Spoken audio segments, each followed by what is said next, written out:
Juan Carlos Rodríguez Ibarra, Alfonso Guerra, Nicolás Redondo y hoy Felipe González. Los históricos del PSOE no reconocen a su partido, se sienten jarrones chinos a los que ya no se les quiere escuchar pese a que el PSOE siempre ha respetado a sus mayores.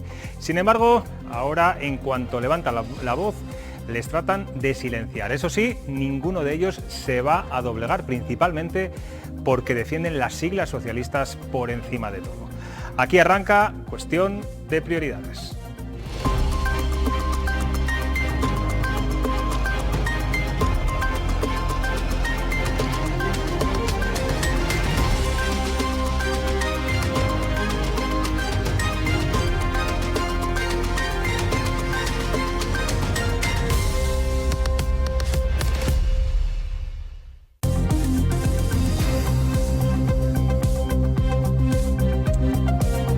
¿Qué tal? Buenas noches. Después de 2 años de presupuestos prorrogados, parece que vamos a tener cuentas para 2021. Las primeras de Alfonso Fernández Mañueco, las primeras también del Gobierno en coalición con Ciudadanos y este año, como era de esperar, las de la pandemia y la recuperación económica.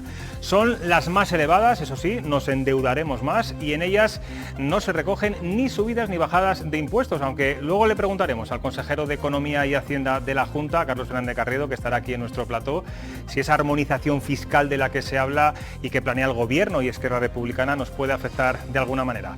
Ru García Ribote, buenas noches. ¿Qué tal? Buenas noches, José Luis. Bueno, cuéntanos, ¿cuáles son las grandes líneas, las grandes cifras de estos presupuestos? Bueno, pues vamos a empezar con los números de esas cuentas, las primeras del Gobierno en coalición. Este es el presupuesto total, más de 12.000 millones de euros. Esto supone un incremento del 13% con respecto a las anteriores cuentas. También sube la inversión, un 17%. En total se destinarán alrededor de 1.600 millones. Recordemos que estas cantidades no engloban los fondos europeos, que irán aparte. Habrá quien se pregunte a qué se va a destinar ese dinero, pues principalmente al gasto social. Casi el 80% va a ir dirigido a 3 consejerías. Sanidad, Educación y Familia, Igualdad de Oportunidades. Exactamente para Sanidad se va a destinar el 7,5% del Producto Interior Bruto. Este era uno de los compromisos que se fijaron en el Pacto para la Recuperación Económica. De hecho, el objetivo era llegar al 7% y en estas cuentas se supera medio punto más. Y como todo esto va a repercutir en el bolsillo del ciudadano, noticia importante, los impuestos se congelan. Dicen que son los presupuestos más ambiciosos o más altos de la historia de la comunidad, pero también es alta la deuda. Lo vemos en la cifra, supera los 1.400 millones de euros. Esa deuda se incrementa un 2,29%. Entonces, el debate de estos días, de estas últimas horas, es ese preacuerdo entre Pedro Sánchez, Rufián, para subir los impuestos en Madrid y para crear esa armonización fiscal en toda España. Hoy el presidente de la Junta, Alfonso Fernández Mañueco, ha sido duro con el presidente del Gobierno. Sí, Sánchez ayer en su defensa ante Ayuso de subir los impuestos en la Comunidad de Madrid puso de parapeto a los presidentes autonómicos del PP diciendo que ellos también quieren la armonización fiscal. Un debate que según los varones populares, entre ellos Alfonso Fernández Mañueco, conllevaría el igualar impuestos, pero a la baja. Me parece indecente que se quiera justificar las subidas de impuestos utilizando a los dirigentes responsables públicos que no tenemos un carné socialista. Estamos a favor de la armonización fiscal a la baja. Bueno, pues para hablar de cifras, de números y también de política, tenemos hoy a nuestros 3 tertulianos. Chema Crespo, ¿cómo estás? ¿Qué tal todo por Madrid? ¿Bien? Bueno, ya sabes, estoy a caballo, ¿no? A caballo. Madrid-Palencia, cumpliendo las normas siempre. Bueno, Chema Crespo es director general de Público, Sonia Díaz de Europa Press, bienvenida. Hola, buenas noches, gracias. Pedimos Gravito, ¿qué tal todo? ¿Vienes muy abrigado? No, vengo con jersey de cuello vuelto que es de experto. ¿Experto? Sí, vale. De experto en coronavirus, de experto en presupuestos, pero lo que me ha ocurrido es probablemente lo mismo que a todos los expertos en España, que no me ha llamado el Gobierno. No te ha llamado, bueno, pues nada. Pero bueno. Ahí tienen uno, aquí tienen uno, por si alguien le quiere llamar. Bueno, vamos a hablar de esa armonización fiscal, que es el debate de estos días. Es algo que ha venido pidiendo también el PP, el PSOE, varones socialistas, varones populares, pero claro, la diferencia es que los varones del PP lo que quieren es una rebaja de impuestos, una armonización fiscal a la baja, no como pretende Esquerra Republicana y el Gobierno en el caso de la Comunidad de Madrid. Chema, Sí. No sé si te afectará esta subida de impuestos si finalmente es. Yo no he cambiado de domicilio nunca. Sigues en Palencia. No he cambiado de domicilio, ya te digo, nunca. Y además, aprovechando que está el consejero, seguro que él luego nos da alguna opinión. Si fuéramos capaces de hacer abstracción de los protagonistas de los debates que se suscitan, seguramente pues sería más fácil entendernos. La verdad es que estamos en una fase en la política española en la cual, en función de quién diga o plantee una cosa, rápidamente se establecen las posiciones contrarias. La última fase ha sido pues en los acuerdos en torno al presupuesto, ¿no? Dice, si es que yo estoy consiguiendo cosas, pero como está ahora en este caso me estoy refiriendo al final a Ciudadanos, dice, como está no voy a entrar, y por lo tanto nos olvidamos de lo relevante que son las cosas que se plantean y sencillamente nos posicionamos en función de quién las defiende. En el caso de la armonización fiscal, claro, aquí rápidamente se ha establecido ya el debate, dice, hasta que lo plantee Rufián, pues es Cataluña, que va a la baja como consecuencia de los problemas propios que allí tienen y que en muchos casos ellos mismos se han creado, a contraponer con Madrid, que va bien, podría ir mejor y que además se beneficia pues de la capitalidad, etcétera, todas estas cosas. Pero en cualquier caso, y desde Castilla y León, oye, las competencias autonómicas en materia de tributos son leyes orgánicas, están establecidas. Pero yo creo que no pasa nada por iniciar una reflexión años después de si es necesaria esa armonización, que decidan después si al alza o a la baja, pero que se están aplicando, se está jugando con las políticas fiscales a la contra o para ganar posiciones respecto de otras comunidades, eso es más que evidente. Sí. Y en Castilla y León lo experimentamos sobre todo con el País Vasco, con las famosas vacaciones fiscales. Pero ¿veis en todo esto un objetivo político en Madrid? El foco está puesto en Madrid como una especie de castigo. Evidentemente. Yo creo que es una simplificación, pero es una opinión. No, yo creo que lo que sí que es paradójico es que el debate sobre la armonización fiscal lo ponga sobre la mesa un partido independentista. Lo puso Montoro el último. Bueno, sí. Bueno, pero sí, el tema ya no es que lo ponga un pero... partido independentista, o sea, hablaba Chema de ser objetivos. Aquí hay que ser objetivos, hay que escuchar a Rufián. Y del País Vasco no ha dicho absolutamente nada. Entonces, lo sorprendente es que carguen una vez más contra Madrid. Siempre el objetivo es Isabel Díaz Ayuso, bien sea porque es una comunidad del PP o no sé por qué. Pero que es que esto lo venga a decir Esquerra Republicana de Cataluña. Pero si es que tienen más peligro con el dinero público que el PSOE andaluz. Pero lo que está claro es el objetivo que persigue Rufián es tener una explicación de por qué apoya estos presupuestos de cara a su electorado. Voy en contra de Madrid, he conseguido esto contra Ayuso. Tengamos en cuenta que Pedro Sánchez tampoco le viene mal. Es otra batalla más contra Isabel Díaz Ayuso, lo que a lo mejor es que la vuelve a perder. De verdad, esto además, perdona, Chema, os doy algún dato que ha salido y publicado en varios medios de comunicación. No sé si permite caer por su propio peso también el argumento del señor Rufián, cuando hemos visto que Madrid aporta al Estado, es decir, al PIB nacional, 23.000 millones más que Cataluña, y con menos impuestos. El círculo virtuoso que llamaban de Madrid. Vamos a ver, de todas formas, fíjate tú que yo, que ya sabes que vengo encantado a mi tierra y a este programa y a Castilla y León, y trato de ver las cosas desde los intereses de nuestra tierra, pero veo que estáis absolutamente entusiasmados con las políticas que son ficticias, madrileñas, en las cuales la confrontación, está así.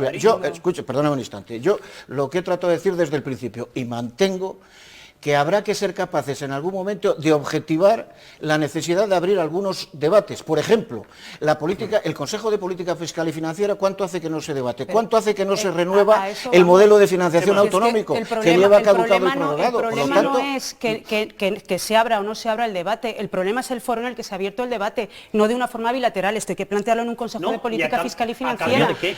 Mira, acabas de dar con una de las claves. Mira, Esquerra Republicana ahora mismo cada vez se quiere parecer más a la vieja Convergencia y Unión, con la cual todos perdieron el sálvase a la parte para pactar en su momento cuando tuvieron necesidad, tanto el PP como el Partido Socialista. Y Convergencia y Unión lo que siempre reivindicó fue la bilateralidad en las cuestiones económicas, que a ellos no les afectara el Consejo de Política Fiscal y Financiera. Y esa es la pelea en la que están, salirse de la multilateralidad del Consejo de Política Fiscal y Financiera para ir a una bilateralidad cada vez más homologable al modelo vasco. Y eso es lo peligroso. Estoy de acuerdo. Me vais a permitir que me dé la vuelta, que vamos a entrevistar hoy al consejero de Economía y Hacienda, porque si alguien sabe al dedillo las cuentas de la comunidad y ha trabajado durante estos días para diseñarlas, es el consejero Carlos Fernández Carriedo, que esta mañana también participaba en la presentación de los presupuestos junto al presidente y vicepresidente de la Junta. Es economista, no es la primera vez que se encarga de cuadrar los números, porque ya fue director general de presupuestos en la época de Juan José Lucas. Le tenemos aquí con nosotros. Buenas noches, consejero. Muy buenas noches a usted y a las personas que nos ven en sus casas. Bueno, estamos ante los presupuestos más elevados de de la historia. En los últimos 15 años rondaban más o menos los 10.000 millones de euros, esta vez son 12.000. Esta mañana usted ha explicado que esto se debe, y es posible, gracias a que se va a incrementar el endeudamiento y que acuden al déficit como nunca antes se había acudido. Hablo de cantidades, ¿no? Siempre es verdad que los gobiernos del PP, el PP aquí en Castilla y León ha presumido de ser un gobierno responsable por no disparar el déficit ni la deuda. ¿Por qué cambia la situación ahora? Bueno, gracias a que hemos sido responsables, tenemos hoy un nivel de deuda en Castilla y León que es mucho menor que la media española.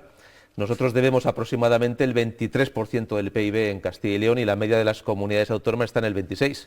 O sea, tenemos 3 puntos menos de deuda sobre PIB en Castilla y León, y este ahorro que hemos hecho en el pasado, este menor endeudamiento del pasado, es lo que nos permite hoy gastar cuando más falta hace, porque hoy tenemos ante nosotros una crisis sanitaria, una crisis económica, una crisis social, y tenemos la obligación de hacer frente a esa triple crisis con más recursos.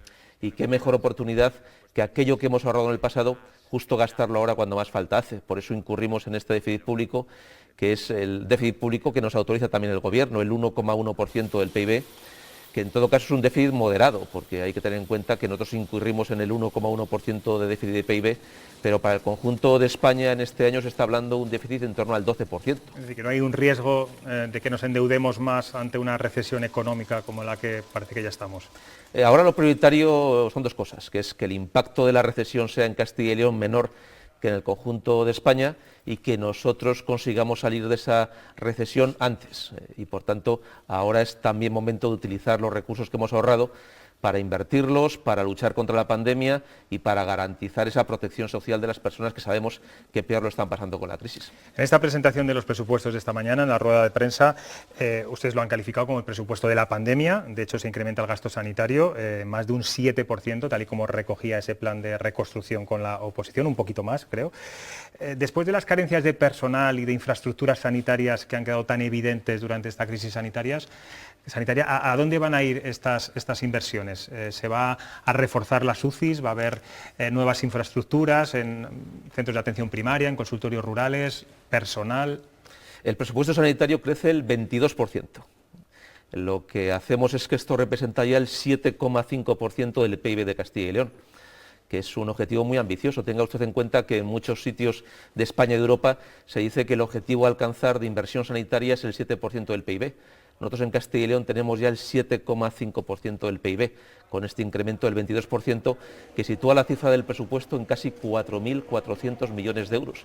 Eso significa que de todo lo que gastan las consejerías en Castilla y León, el 45% lo absorbe la Consejería de Sanidad y el 55% restante el resto de las 9 consejerías juntas. Esto representa claramente la prioridad que existe en Castilla y León por el tema sanitario. ¿A dónde se va a destinar? Pues evidentemente estamos incurriendo en un gasto sanitario muy relevante. Tenemos hoy 3.500 profesionales sanitarios más de lo que teníamos antes de la pandemia, pero es que tenemos también 800 profesionales más en servicios sociales, 1.100 profesionales más en educación, porque ha habido que duplicar las aulas. O sea, que sería gasto ordinario, gasto de personal, fundamentalmente. Mucho de ello sí, porque tiene que ver lógicamente con la lucha contra la pandemia. Es que el gasto en inversión sanitaria o el gasto en inversión en educación es básicamente el gasto en la prestación del servicio público. Y la prestación del servicio público se hace con profesionales, que lógicamente es gasto de personal, y con el gasto farmacéutico, que lógicamente también es un gasto ordinario de funcionamiento. Y por tanto es que la inversión en servicios sociales se traduce en gastos de personal y en gastos de funcionamiento. Se congelan los impuestos, el de patrimonio, el tramo del IRPF y también el impuesto de sucesiones y donaciones. Este último era una promesa electoral, ya llevaba una tramitación parlamentaria bastante elevada y casi a puntito de aprobarse, finalmente no se hizo. ¿Qué tiene que ocurrir en Castilla y León? ¿Qué situación económica tenemos que tener para que este impuesto, estas bonificaciones se eliminen y se cumpla esa promesa electoral? Efectivamente, nosotros habíamos presentado ya el proyecto de ley para eliminar el impuesto de sucesiones y donaciones en Castilla y León. Había pasado el trámite de enmienda de totalidad y justo se iba a incluir en el pleno, en el orden del día del pleno del mes de marzo de este año, justo en el momento en que se declaró el estado de alarma. Parecía oportuno que era un momento justo de abordar esa pandemia. Necesitábamos gasto público para reforzar esos servicios que lógicamente eran imprescindibles en esta situación, y luego en el ámbito del pacto de la recuperación en Castilla y León, que pactamos casi todos los partidos políticos y la Junta de Castilla y León, pues se decidió suspender la tramitación para la eliminación de ese impuesto. Nosotros, lógicamente, cuando las circunstancias lo permitan, recuperaremos esa tramitación, pero hoy la prioridad es luchar contra la pandemia. En cualquier caso, en 2021 no va a ser. En 2021 iniciamos sin su eliminación. No sabemos cómo evolucionará la pandemia y tampoco hay que precipitarse. En todo caso, nosotros lo que hacemos es no subir impuestos. Congelamos las tasas respecto del nivel que teníamos el año 2018, por tanto no suben las tasas. Hacemos una bajada en unas tasas de servicios ganaderos en un sector que ha sufrido mucho, que es la ganadería en esta pandemia, con una rebaja del 95% de las tasas, y hacemos una reducción fiscal cuando se hace una transmisión patrimonial para un negocio en el mundo rural. Es decir, que cuando alguien monta un negocio en el mundo rural, adquiere una nave, adquiere un local comercial para montar una peluquería, un taller mecánico o para montar simplemente un comercio, pues esta reducción fiscal supone un 25% de reducción del impuesto de transmisiones patrimoniales en Castilla y León respecto al nivel que teníamos en el ejercicio precedente. Sí, decía esta mañana el presidente de la Junta que ha sido usted el encargado de, bueno, no negociar, pero sí hablar e informar con los grupos de la oposición en el Parlamento sobre los presupuestos, sobre las cuentas. Decía también el presidente que ahora es el Partido Socialista el que tiene que mover ficha, una vez además que también ha roto, digamos, las relaciones con la Junta, con ustedes. Por lo que ha pulsado, es verdad que no es necesario el apoyo de estos presupuestos del Partido Socialista, porque con Ciudadanos está claro que tienen la mayoría necesaria, pero porque lo que ha pulsado en estas reuniones, ¿cómo lo ve? ¿Cree que el Partido Socialista va a arrimar el hombro? Bueno, nosotros conseguimos un pacto de comunidad en Castilla y León. A ese pacto de comunidad se sumó casi todo el arco parlamentario y este presupuesto lo que hace es poner en práctica ese pacto de comunidad. Una parte de eso se había ejecutado ya. Habíamos comprometido 20 millones de euros en materia de empleo para las corporaciones locales, lo hemos cumplido ya.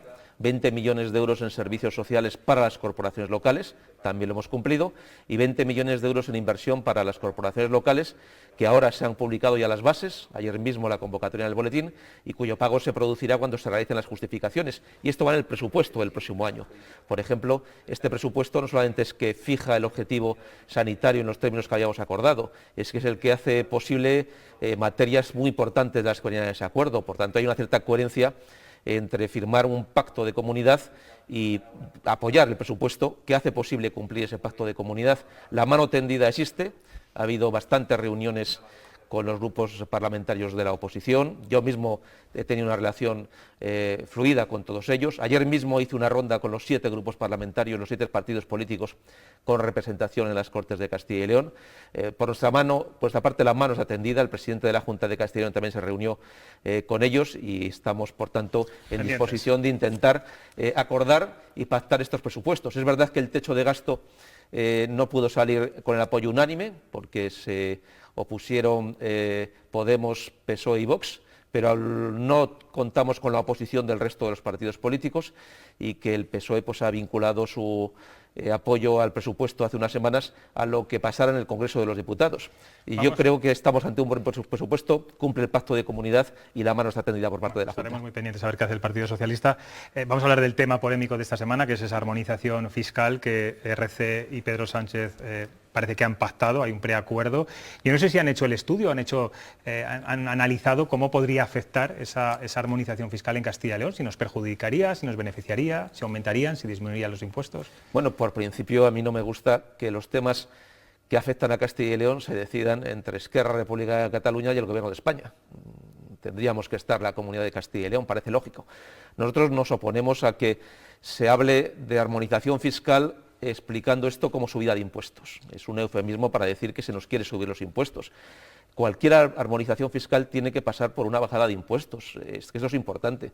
Cuando hablamos de homogeneizar la calidad de la educación en España, no es lo mismo homogeneizarla al nivel del que la tiene más bajo que homogeneizarla al nivel del que la tiene más alta. A mí no me parece mal que el sistema educativo pues se asemeje en términos de calidad a Castilla y León, que es el que tiene una educación tan importante y tan alta según el informe PISA en toda España. Me parecería mal que se nos obligara por homogenizar a tener el mismo nivel de calidad de la educación que tienen las comunidades autónomas con peor sistema. Pues esto es algo parecido. ¿Y la fiscalidad madrileña nos perjudica a la Comunidad de Castilla y León, sobre todo a nivel empresarial, al ser una comunidad limítrofe? Nosotros tenemos hoy en el impuesto sobre la renta de las personas físicas el segundo tipo de gravamen más bajo de toda España, especialmente para las clases medias y las personas de menos recursos.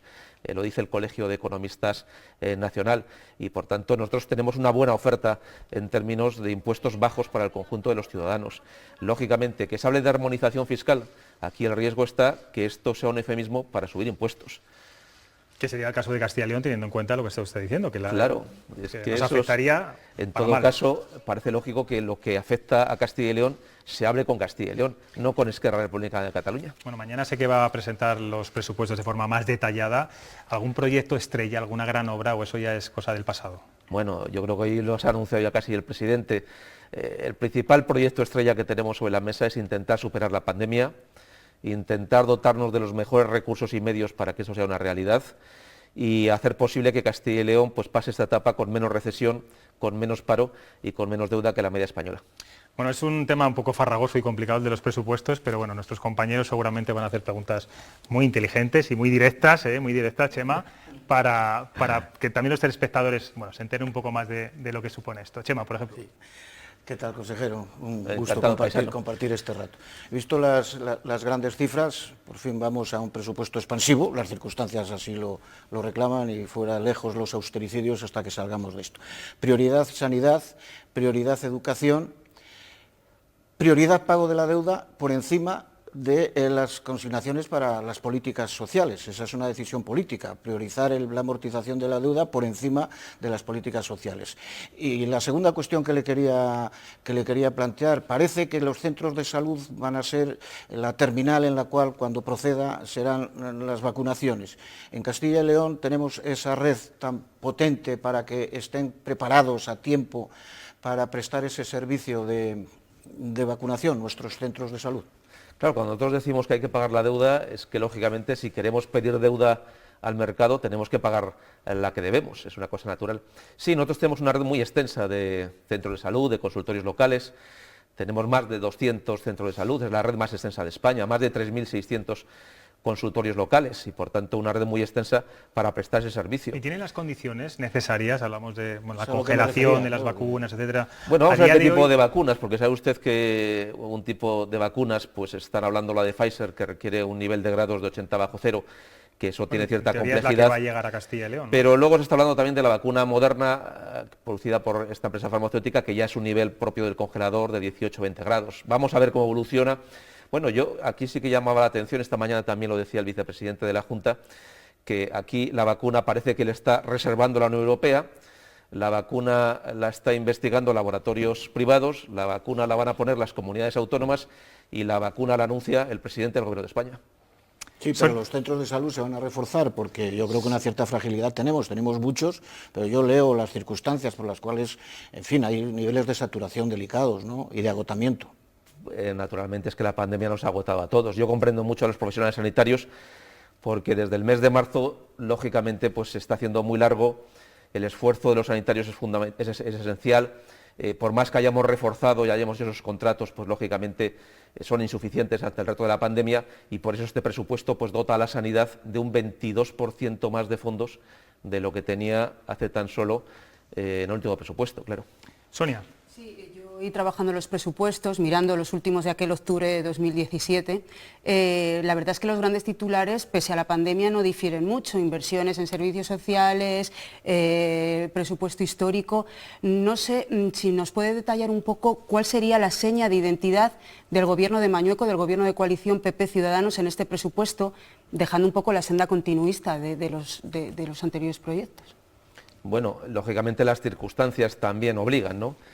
Y si hay una señal de identidad en estos presupuestos es primero nuestra vocación de atender las necesidades de las personas, que en una pandemia tiene que ser prioritario y eso supone por tanto sanidad y servicios sociales, pero también mantener los servicios públicos activos, porque lógicamente si hoy España está funcionando en gran medida es gracias al papel de las comunidades autónomas. Están abiertos los centros educativos, las universidades, es un esfuerzo económico muy importante de las comunidades autónomas, también en Castilla y León, y eso hace también que el conjunto del país esté funcionando. Junto a esto, la crisis sanitaria tiene un impacto económico brutal, un impacto social brutal, y nosotros tenemos que reforzar todos los servicios sociales, pero también a la vez hacer posible la salida para la recuperación económica.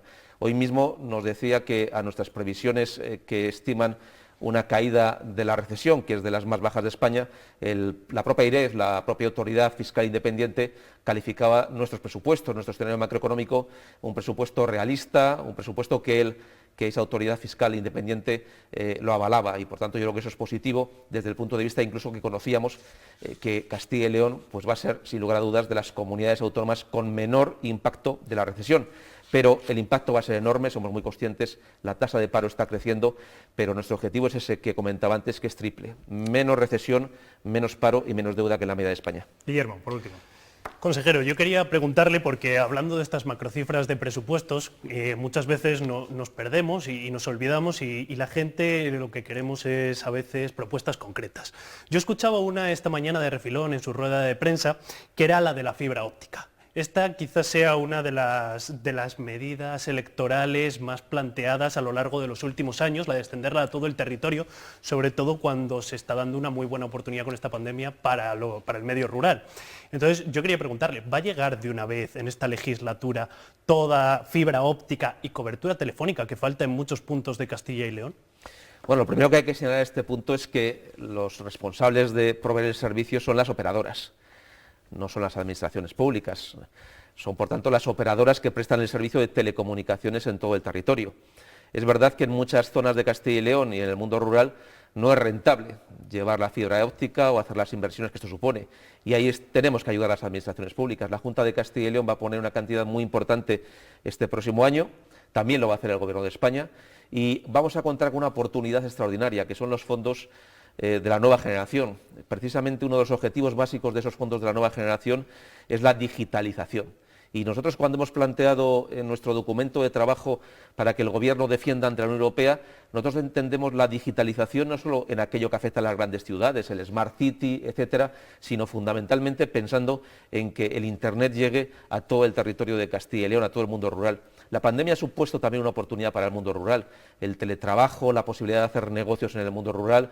Son 135.000 las personas que han dado de alta su cartilla sanitaria este verano en nuestra comunidad autónoma, precisamente porque han visto en Castilla una oportunidad para poder trabajar, para poder incluso residir, pero necesitamos extender todo este sistema de telecomunicaciones para que más personas puedan montar allí su negocio, puedan teletrabajar, puedan pensar en desarrollar una actividad en el mundo rural, y esto tiene que ser una prioridad. Y estos fondos de la nueva generación, si Europa nos abre la puerta a que se puedan destinar a esta finalidad, van a suponer una gran ocasión para invertir muchísimos recursos precisamente para reducir esa brecha que existe en términos de digitalización entre lo rural y urbano. Pues Carlos Fernández Garrido, consejero de Economía y Hacienda. Mañana estaremos muy pendientes de esos datos concretos, de esas medidas, me imagino que también provincializadas. Y bueno, estaremos también a ver si hay algún proyecto estrella o no lo hay. Bueno, vamos a estar muy pendientes. Gracias por venir a Cuestión de Prioridades. Pues ha sido un placer y muchas gracias a todos ustedes y a las personas que nos ven en sus casas. Bueno, antes de irnos a la publicidad, les voy a dar el resultado de la cuestión del día de hoy, en la que les planteábamos si debería permitirse abrir a la hostelería en el puente de diciembre. Ya saben que mañana podrán hacerlo en las provincias de Segovia y Ávila. Y la respuesta está totalmente dividida. De hecho, es que nunca nos había pasado. 50% que debería abrir y la otra mitad que deben permanecer cerrados. Ahora sí, nos vamos a publicidad y en 5 minutos volvemos con la tertulia.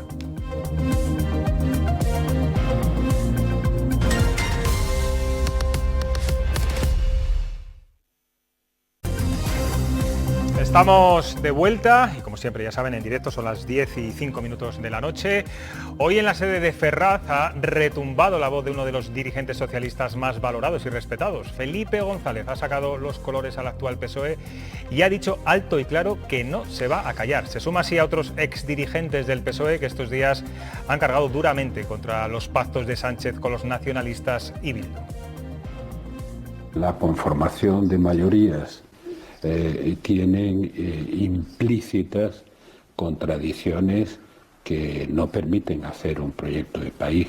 No represento a nadie, ni pretendo representar a nadie, pero tampoco voy a consentir nunca que nadie me mande a callar, entre otras cosas porque si alguien me manda a callar diciendo que es socialista, yo sé que no es socialista.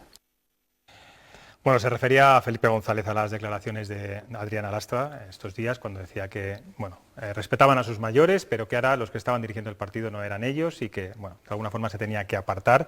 Bueno, yo no sé si esto es una cuestión de edad o quizá que mejor no escuchar a voces críticas dentro de tu mismo partido.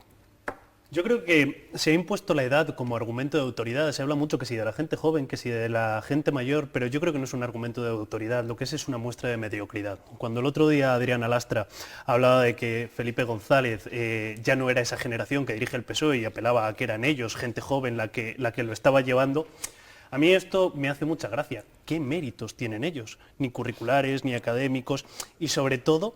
Entonces, ¿cómo encaja ese discurso con tener, por ejemplo, a Carmen Calvo o a Isabel Celaá en el PSOE, que no es que estén recién horneadas, precisamente? Chema, ¿tú que eres felipista? ¿O eras? No lo sé.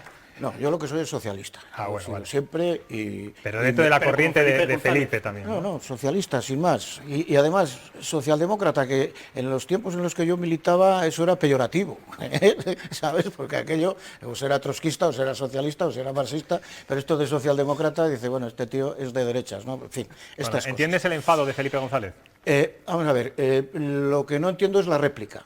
Lo que no entiendo es la réplica. Es decir, porque mandar o tratar de poner en la disciplina a personas que tienen acreditada autoritas, pues yo creo que es absurdo y desde la izquierda todavía más. Yo creo que Aznar ha hecho lo mismo con el PP de Rajoy y hasta con Pablo Casado. Yo creo que tienen también ciertos componentes de arrogancia y de cierta soberbia porque ellos gestionaron el país, cada uno de su manera y cada uno con sus adeptos. Y yo creo que es lo mismo que si se planteara el debate ahora que ha fallecido y descansa en paz el bueno de Maradona. Dice, bueno, ¿es mejor Maradona o Messi? Oye, cada uno ha jugado en una época.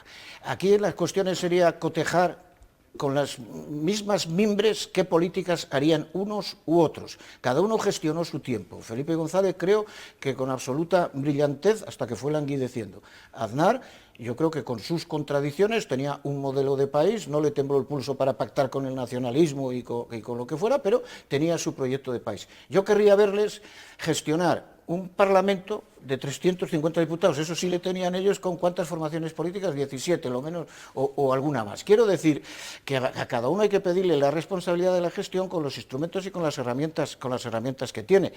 Lo iremos viendo, pero ellos gestionaron bien cuando tuvieron las mayorías absolutas y sufrieron muchísimo cuando se quedaron con las mayorías relativas. Y los dos, me refiero a Aznar y a Felipe González, tuvieron un error histórico, que jamás se miraron de frente, previendo que llegaría un momento en el cual esto del bipartidismo se acababa. Y aquí nadie sentó las bases para un hipotético entendimiento entre las dos fuerzas que han gobernado. Decía el otro día Zenón Jiménez Ridruejo, estuvo aquí en este plató, es un histórico del PSOE de Castilla y León. Otro que hacía presupuestos también. Muchos presupuestos, era el experto económico del Partido Socialista durante muchos años, que lo que le pasaba al Partido Socialista ahora mismo es que faltaba debate, no había un debate de ideas, no había una riqueza de apertura de ideas porque no se reunían ni siquiera el partido a debatir.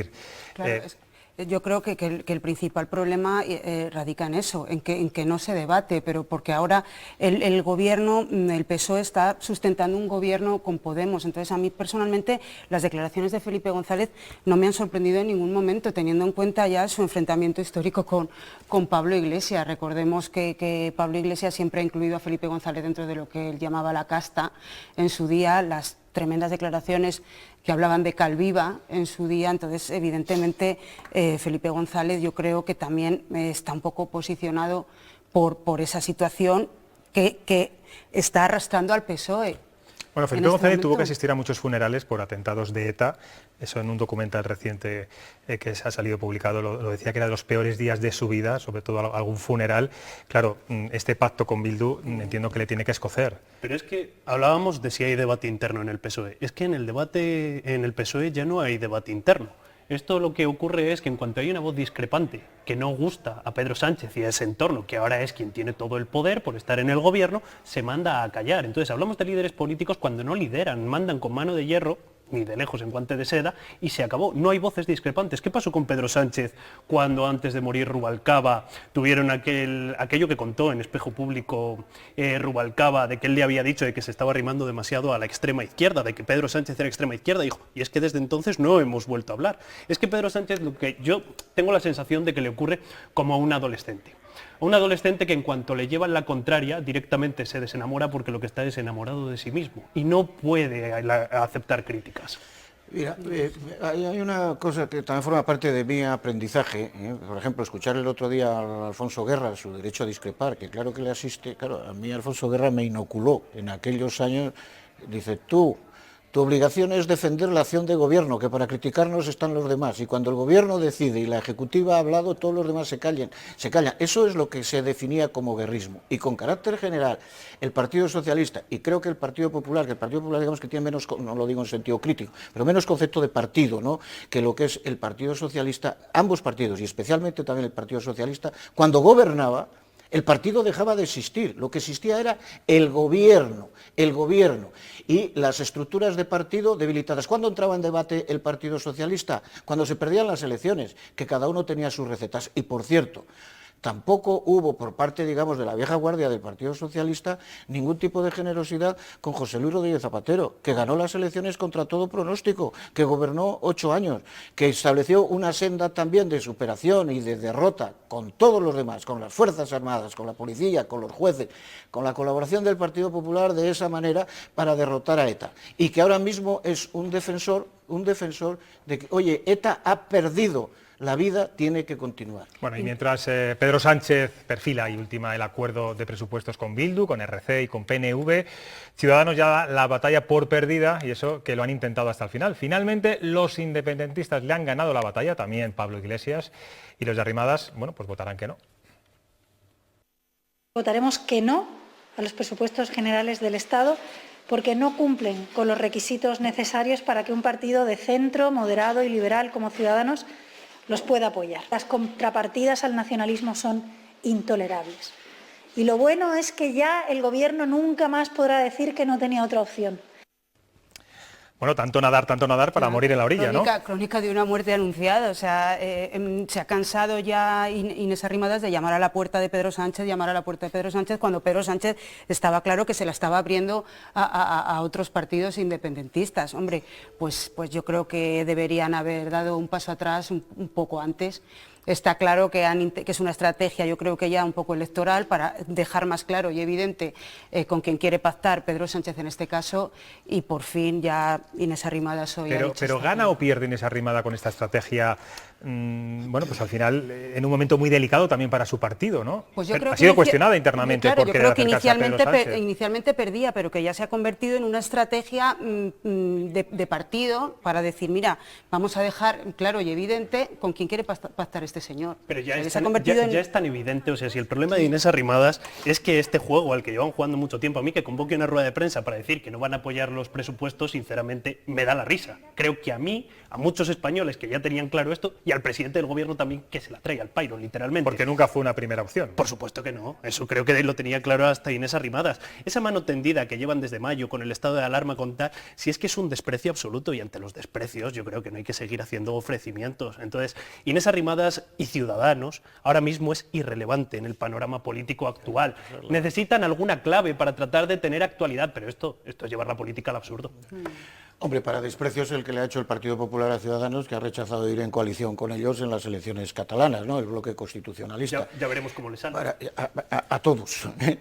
Para desprecios, pues los de Isabel Díaz Ayuso a Ignacio Aguado. Es decir, aquí cuando se habla de las contradicciones... Hombre, a lo mejor esos son al revés, sí. Y de los cristos, de los cristos que se tienen en los gobiernos de coalición, a los que todavía no nos acostumbramos y que pasan cosas todos los días, lo de allí es absolutamente espectacular. Mira, Inés Arrimadas ha intentado hacer lo que pudo hacer Albert Rivera y entonces sí que era un partido estratégico, imprescindible, que se podía haber convertido en eje de la política española y que no lo hizo. Y con 10 diputados, pues Inés Arrimadas llega a donde llega. Yo pensaba, digo, cada vez se lo está poniendo más difícil a sí misma decir que no, porque si os disteis cuenta, durante algunas semanas vendía todo lo que estaba sacando a este gobierno. Digo, cuanto más se está sacando al gobierno, menos motivos Claro, tendrá. llegó a vender el impuesto del diésel, quiero decir, sí, pero es no que, es baladí. Pero es que si hubiera apoyado estos presupuestos con lo de la lengua vehicular, con el pacto con Bildu, etcétera, ya Ciudadanos literalmente ya no existía. Amigo mío, por lo tanto volvemos al inicio de la conversación esta noche.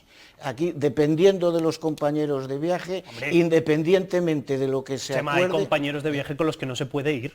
Bueno, pero ¿quiénes somos los demás para decir qué compañeros de viaje son los que están sentados en el Congreso de los Diputados porque han sido elegidos por los ciudadanos? Y democráticamente sus votos son muy válidos. Bueno, pues, moralmente, yo creo que son muy difíciles de aceptar. Es decir, en ningún caso habría que aceptarlos. Pero es el trámite para seguir en el poder, que es lo que le interesa a este gobierno. Ahora que alguna vez mencionado las series estas que están proliferando, ¿no? La serie de Patria, después del libro de Aramburu, absolutamente magnífica. La serie del desafío de ETA, de Antonio Zarzalejos, magnífica, La línea invisible, magnífica. Oye, pues igual hay que verlas, porque todas esas series están apuntando en la línea de que el drama que hemos vivido no nos lo quita nadie, el desastre al que nos condujo la banda terrorista no nos lo quita nadie, el sufrimiento de las víctimas y del conjunto de la sociedad española no nos la quita nadie. Pero la reconciliación es imprescindible. Pero espera, ¿por dónde pasa la reconciliación? ¿Por apoyarse en un partido que todavía homenajea a terroristas cuando salen de la cárcel y vuelven a su pueblo? Eso no es reconciliación. EH Bildu no es un partido, es una coalición que está integrada por tres, Aralar, Eusko Alkartasuna y Sortu. Sortu es el heredero directo de Herri Batasuna. Por cierto, ¿y de quién tienen a secretario general? EH Bildu, ¿de quién tienen a secretario acostumbráis general? a decir, a ver si no se nos olvida también, el otro día en el Congreso de los Diputados, por fin, un miembro de EH Bildu, que no era de Sortu, pero de EH Bildu diputado, pidió perdón mirando a los ojos al padre de una víctima de Vox, además, el ciudadano, vilmente asesinada por ETA. Bueno, ese es el camino. Ese es el camino, pero ahora tiene que seguirlo el resto de su partido, que es que tienen de secretario general a Arnaldo Otegi, que es que estuvo condenado por terrorista. Se da igual, lo integran las siglas de EH Bildu, y estos es con los que quiere pactar el Partido Socialista. Estos son los que aparecen llamando a la puerta. Si yo todo eso, ¿cómo no? Oye, que yo he asistido a más entierros de los que hubiera querido asistir nunca en el País Vasco, a compañeros a los que quería y a los que conocía, yo creo que precisamente... y todo esto. Ahora, dejar hablar a Sonia, la tenéis acorralada, la tenéis ahí acorralada. Es que creo que precisamente es en esos en los que hay que pensar, en las víctimas, y que pueden sentir las víctimas al ver que ahora se está pactando con los herederos de aquello. Yo escucho a muchas víctimas diciendo que ese es el camino, pero insisto... Y también hay otras que discrepan, si esto ya no es...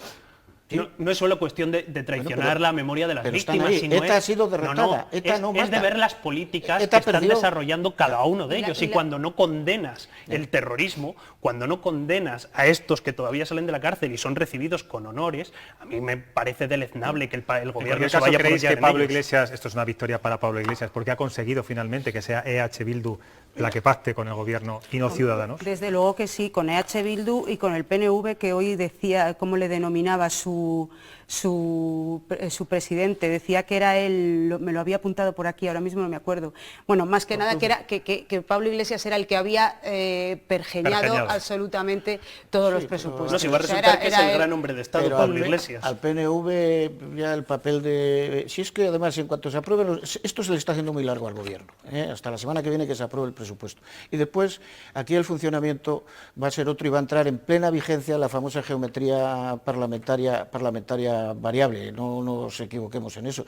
Y yo creo al mismo tiempo que en demasiadas ocasiones ya se ha dicho, ¿no? Y dice, oiga, el gobierno es un gobierno de coalición, es un gobierno complejo, no es lo mismo el Partido Socialista que Podemos, ni muchísimo menos, competidores naturales, ¿no?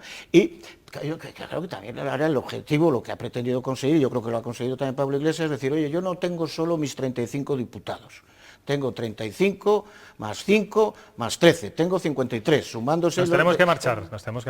Siempre el tema de Bildu genera una controversia que no os podéis hacer idea. Esto es para hacer casi una estadística de la cantidad de veces que al final, sin quererlo, lo sacáis vosotros. Pero hablamos de ellos porque están en política y no porque alimentan el terrorismo. Por lo tanto, mira que sí hemos avanzado, ¿no? Bueno, se habla de las dos cosas.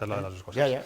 Bueno, Chema, Sonia, Guillermo, gracias por venir aquí a Cuestión de Prioridades. No se vayan ustedes porque ahora nos vamos a ir al rincón de nuestro dibujante.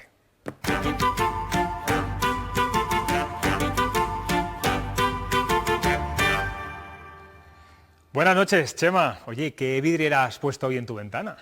Es la imagen del cartel de la 25ª edición de las Edades del Hombre, que se presentó el viernes y que está prevista para mayo en Burgos, Carrión y Sahagún, hitos del Camino de Santiago. Claro, es que este año es año santo compostelano y además el 8º centenario de la Catedral de Burgos. Gran efeméride. El hilo conductor serán las advocaciones marianas. Una pena y un error a mi parecer, porque fíjate qué ocasión perdida de haber dedicado la muestra a la enfermedad y las pandemias en 2000 años de tradición católica. Será por San Roque en Castilla y León. Si las Edades del Hombre fuese un proyecto vivo y atento al mundo en que vivimos, habría rehecho la exposición con este tema y habría sido un éxito. Pero me temo que ha sido una oportunidad perdida. Bueno, muy crítico te veo hoy, Chema. Intentaba ser optimista, pero es que la imagen de la semana es esta.